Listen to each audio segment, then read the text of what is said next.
Welcome back everyone to another tutorial. Today we're going to see how to install Docker on Windows 11. First thing first, open a browser like Chrome or Edge and in the search bar type Docker Desktop Download and click the official Docker link. Now on the Docker Desktop page, select Windows as your OS, then click on the Download Docker Desktop for Windows button. The Docker Desktop installer will begin downloading. The file size is around 500 megabytes, so the downloaded time will depend on your internet speed.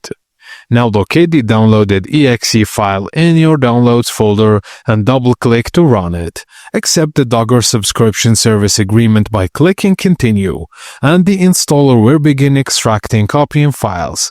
You might see a progress bar on Unpacking Files message. Once installed, a confirmation screen will appear. You may be prompted to enable additional features like Hyper-V or WSL2.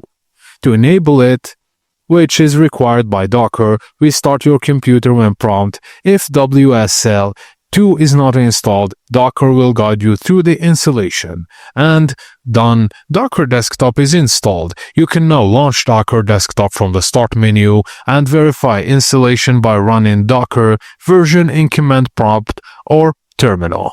Thank you guys for watching, and please don't forget to like and subscribe for more.